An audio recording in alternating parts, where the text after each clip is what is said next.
Buenos días, los saluda Nelson García, miembro del Centro de Estudios de África y Asia de la ULA y profesor de Historia de África en la Facultad de Humanidades y Educación de la Escuela de Historia. En esta ocasión quisiera compartir algunas de mis inquietudes acerca del curso que imparto y las perspectivas que tengo acerca del mismo. Pues bien, para ello me he planteado una inquietud que será la línea matriz del curso. Esa inquietud es la siguiente: ¿por qué es importante el estudio de la historia de África? En primera instancia, debo decir que mis estudiantes deben entender que África todavía en pleno siglo XXI sigue siendo un continente visto y entendido desde el punto de vista de los prejuicios raciales,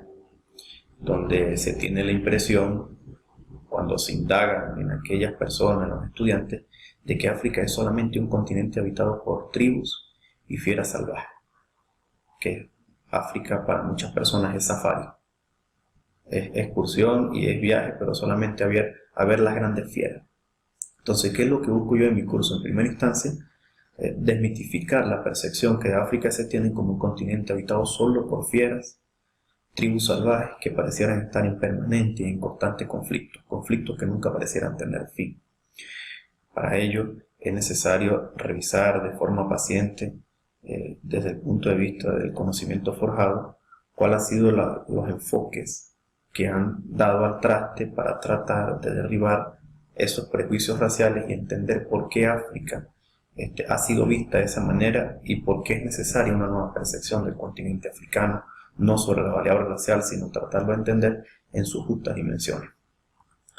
Bien, la superación de los prejuicios raciales a la hora de mirar al continente africano resulta de suma importancia, porque a raíz de ello trataremos de entender cuáles son y cómo han sido los procesos históricos que han tenido lugar en este continente para tratar de entenderlo y verlo a la luz de las civilizaciones tal como se han comprendido el resto de las civilizaciones mundiales, globales, y tratar de entender su aporte a la historia mundial.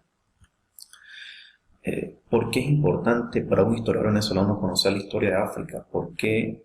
es importante que un historiador venezolano merideño vea historia de África, conozca la historia de África? Es bien conocido, y esto deben tenerlo muy presente los estudiantes, el papel que ha venido a jugar la diáspora africana en el proceso de conformación de la sociedad latinoamericana, de la sociedad venezolana particularmente. Entonces, a raíz de ello es necesario tratar de entender cómo fue que se operó ese proceso de relación entre el componente africano, el componente español y el componente indígena, para tratar de dar como resultado un nuevo ser, que es el ser latinoamericano. Entonces, para ello es necesario atender de forma paciente también cómo fue que se dio ese proceso esclavista, cuáles fueron los elementos que intervinieron, pero cómo es que esa diáspora africana ha venido a formar parte de la sociedad venezolana, de la sociedad latinoamericana en su conjunto. Y para ello es necesario atender de forma paciente y de forma académica, sin prejuicios raciales, cuál era y cómo era la historia de África en ese momento y cómo fue que se empezó a operar el proceso de esclavitud como una de las tragedias más dramáticas dentro de la historia del continente africano, por cuanto supuso el tráfico de personas. Es necesario, tomando en cuenta esto, conocer las claves de los procesos históricos que han marcado el devenir de las sociedades africanas. Los estudiantes deben entender esto como una regla básica, como algo espontáneo dentro de su proceso formativo, porque conociendo las claves de los procesos históricos africanos, entenderemos por qué es que se han forjado tantos prejuicios, se han anidado tantos prejuicios a la hora de mirar al continente africano. Primero el proceso de esclavitud y luego el proceso de colonización en el siglo XIX, y cómo es que África durante el siglo XX y siglo XXI sigue siendo percibida bajo estereotipos. Entonces, para ello es necesario entender cómo es que ha venido funcionando, cómo es que se ha venido operando los diversos procesos históricos africanos para tratar de lograr una comprensión no racial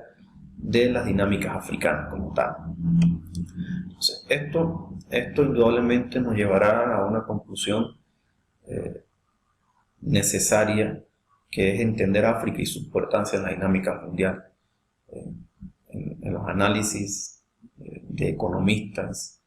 se habla mucho de que África en pleno siglo XXI sigue siendo un continente que no aporta nada a la dinámica mundial, un continente con poco peso en el Producto Interno Bruto. Sin embargo, estos son análisis que también están teñidos de prejuicios raciales, y esto debe ser revisado de forma detenida para tratar de entender y ver que África es uno de los continentes que en los últimos años viene creciendo de forma sostenida, y que las consideraciones que dicen lo contrario pues siguen sumidas en prejuicios raciales que no logran dar una justa apreciación de las dinámicas africanas. En definitiva, lo que persigo con mis estudiantes es tratar de entender los procesos históricos africanos hasta donde se pueda, de forma académica, no racial, para lograr una conclusión clara acerca del papel que África ha venido jugando en la dinámica mundial y su contribución a la historia universal, a la historia global como tal. Muchas gracias, nos vemos en una próxima entrega.